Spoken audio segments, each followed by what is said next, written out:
વડોદરાનું અકોટા ગામ છેલ્લા 3 મહિનાથી અહીં દૂષિત અને ડ્રેનેજ મિશ્રિત પાણીની સમસ્યા છે।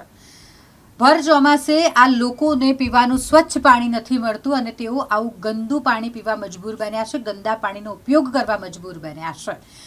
તેની વચ્ચે જ્યારે જળશક્તિ મંત્રી કેન્દ્રીય મંત્રી સી.આર. પાટીલ વડોદરામાં આવ્યા હોય એટલે લોકોમાં ભારે રોષ જોવા મળી રહ્યો છે। તેમની ઉપસ્થિતિને લઈને લોકોએ રોષ વ્યક્ત કર્યો છે, કારણ કે અકોટા ગામમાં રહેતા લોકોનું કહેવું છે કે છેલ્લા ઘણા સમયથી વડોદરા મહાનગરપાલિકામાં તેઓ રજૂઆત કરી ચૂક્યા છે, રજૂઆત કરીને થાકી ગયા છે, પરંતુ તેમની સમસ્યાનું કોઈ નિરાકરણ નથી આવતું। આજ દિન સુધી અહીંના લોકોને પીવાનું સ્વચ્છ પાણી, ચોખ્ખું પાણી પૂરું પાડવામાં નથી આવતું અને જેને લઈને લોકોમાં ભારે રોષ છે।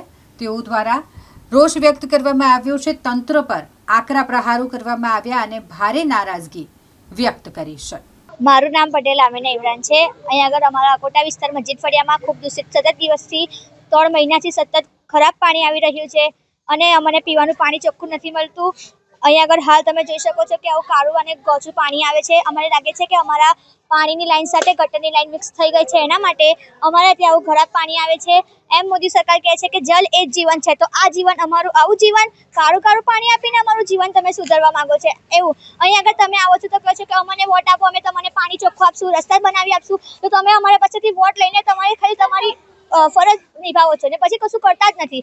પહેલાં પણ અમે વડીવાડી ગયા હતા ત્યારે 5-10 દિવસ માટે જ ચોખ્ખું પાણી આપ્યું, ત્યાર પછી સતત પાછું 1 મહિનાથી આવું ખરાબ પાણી આવી રહ્યું છે। 3 મહિનાથી કોઈ અહીં આગળ અમારો નિકાલ જ નથી કરતું। હવે અમારી માંગ છે કે આજે વડોદરાના જલમંત્રી આવી રહ્યા છે તો અમે તેમને આ સુપ્રીમ ભેટ પાણી પીવડાવવા માંગીએ છીએ અને હવે જો આ નિકાલ નહીં આવે તો અમે કોર્પોરેટર અને જલના બધા જ મંત્રીઓને આ પાણી પીવડાવવામાં આવશે। આ પાણી પીવાથી કેવા રોગચાળા પેદા થઈ જાય?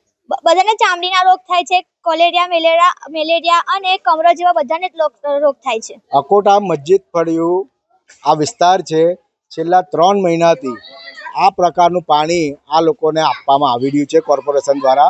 વારંવાર અમે અધિકારીઓને જાણ કરી છે, અમે મોરચો લઈને વડીવાડી પણ ગયા। જ્યારે વડીવાડી ગયા ત્યારબાદ બીજે દિવસથી ચોખ્ખું પાણી માત્ર 5 થી 10 દિવસ માટે આવ્યું અને ત્યારબાદ ફરી પાછું આ જ પ્રકારનું પાણી આ લોકોને મળી રહ્યું છે। અમારી તો આ સ્પષ્ટપણે માંગણી છે, આ તમામ લોકોની આ સ્પષ્ટપણે માંગણી છે કે જ્યારે આજની તારીખે જલશક્તિ મંત્રી જ્યારે વડોદરામાં આવી રહ્યા છે તો આ તમામ લોકોની એ ઈચ્છા છે કે આ જે પાણી અમને પીવડાવવામાં આવે છે તો આ અમે એમને સુપ્રીમ ભેટ આપવા માગીએ છીએ। આ જે પ્રાથમિક સુવિધા છે, આ જે રોડ, રસ્તા, પાણી, ડ્રેનેજ, 30 વર્ષના શાસનમાં જો તમે એ પ્રાથમિક સુવિધા જો તમે જનતાને ના આપી શકતા હોય તો ધિક્કાર છે તમારા આ શાસન ઉપર। તમારે શાસન કરવાના લાયક જ નથી, તમારે શાસન છોડી દેવું જોઈએ। ઇલેક્શનમાં ઊભું પણ ના રહેવું જોઈએ, માત્ર ઇલેક્શનમાં ઊભા રહો છો ત્યારે વોટ માગવા અહીંયા આવો છો અને આ લોકોને જ્યારે પ્રાથમિક સુવિધા તમે આપી નહીં શકતા તો તમને એ રાઇટ જ નથી કે તમારે ઇલેક્શનમાં ઊભું રહેવું જોઈએ।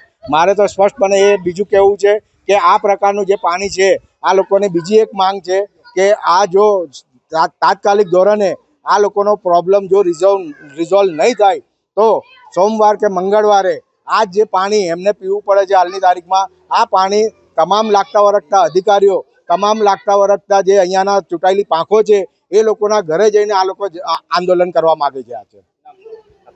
મારું નામ ચિરાગ શાહ છે, વડોદરા શહેર કોંગ્રેસ મહામંત્રી।